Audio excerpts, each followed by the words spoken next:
रत्नागिरी जिल्ह्यामधील सर्व विभागातील सर्व HODची आढावा बैठक घेण्यात आली। रत्नागिरी जिल्ह्याचे जिल्हाधिकारी, जिल्हा परिषदचे CEO आणि SP आज उपस्थित नव्हते, काही कारणास्तव ॲडिशनल SP उपस्थित होत्या आणि जिल्ह्यामध्ये येणाऱ्या सगळ्या विभागांची आज आढावा बैठक घेण्यात आली। एकंदरीत माननीय मुख्यमंत्री महोदयांनी शासनालयाच्या प्रत्येक विभागाला दिलेला 100 डेजचा प्लॅन, त्याचा एकंदरीत आढावा घेण्यात आला।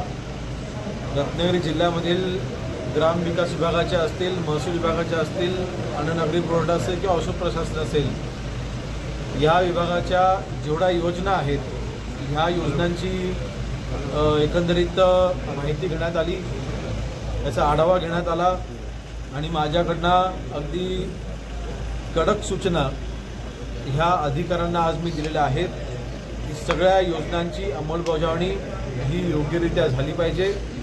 सर्वसामान्य नागरिकांना कुठलाही त्रास होणार नाही याची दक्षता सगळ्या अधिकाऱ्यांनी घेतली पाहिजे आणि सगळ्या योजना ह्या तळागाळापर्यंत पोहोचल्या पाहिजेत।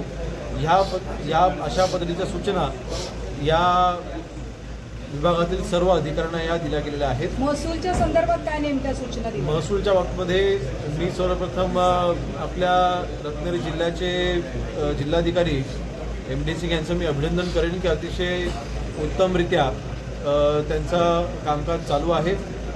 एकंदरीत माननीय मुख्यमंत्री महोदयांना आपल्या राज्यामधील IAS अधिकाऱ्यांच्याकडनं जे काम अपेक्षित आहे ते काम हे माझ्या जिल्ह्यामध्ये होत असताना मला दिसतंय आणि त्याचं मला समाधान आहे। एकंदरीत महसूल विभागाच्या अगदी तलाठी कार्यालयापासून अगदी जिल्हाधिकारी कार्यालयापर्यंत प्रथमतः आपली सगळे ऑफिसेस E-ऑफिसेस करणं, स्वच्छता आणि हा तर विषय आहेच, परंतु जे काही आज पत्रव्यवहार असतील किंवा जे काही कम्युनिकेशन असेल ते ह्यापुढे E-ऑफिसच्या माध्यमातून होईल अशा पद्धतीची यंत्रणा ही आपण लावलेली आहे आणि त्याची सुरुवात रत्नागिरी जिल्ह्यामधील सगळी तहसील कार्यालय किंबहुना जिल्हाधिकाऱ्यांचं स्वतःचं कार्यालय हे 100% E-ऑफिसमध्ये कन्वर्ट झालेलं आहे। साहेब, जिल्हा प्रशासन काही मोठ्या प्रमाणावर भ्रष्टाचार झालेला आहे, जलजीवन असेल किंवा ह्याच्यात ते आपण लक्ष घातले। जलजीवन मिशनच्या बाबतीमध्ये सविस्तर आढावा मला घेता आला नाही, परंतु योजनेच्या बाबतीमध्ये नक्कीच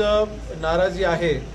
योजनेच्या अंमलबजावणी करत असताना अधिकाऱ्यांच्याकडनं ज्या ज्या चुका झाल्या त्या चुकांमुळे ज्या योजना रखडलेल्या आहेत किंवा जे रिवाइज एस्टिमेट शासन स्तरावरचे जे प्रलंबित आहेत हे रिवाइज एस्टिमेट करण्याची वेळ का आली, अशा ज्या काही चुका झालेल्या आहेत त्या बाबतीमध्ये सविस्तर चर्चा झालेली आहे आणि त्या सगळ्या चुका दुरुस्त करून मी त्या बाबतीमध्ये अधिकाऱ्यांना टाइम बाउंड मी कार्यक्रम दिलेला आहे आणि जलजीवन मिशन योजना ही माननीय पंतप्रधान महोदयांची अतिशय महत्त्वाकांक्षी योजना आहे। ही योजना यशस्वी होण्यासाठी अधिकाऱ्यांनी पराकाष्ठा स्वतःची करायची आहे असं सूचना मी केलेल्या आहे। साहेब, तहसीलदारांनी गावभेटी द्यायच्या आहे तसा निर्णय झालेला आहे। अंमली पदार्थाच्या विरोधात आपण छान मोठी भूमिका घेतली। रत्नागिरीत पोलीस स्टेशनच्या हद्दीतच मोठ्या प्रमाणात अंमली पदार्थाची विक्री होते। जिल्ह्यामध्ये अंमली पदार्थांचा वापर होणार नाही ह्याची दक्षता ही पोलीस विभागाने अर्थातच घेणं गरजेचं आहे।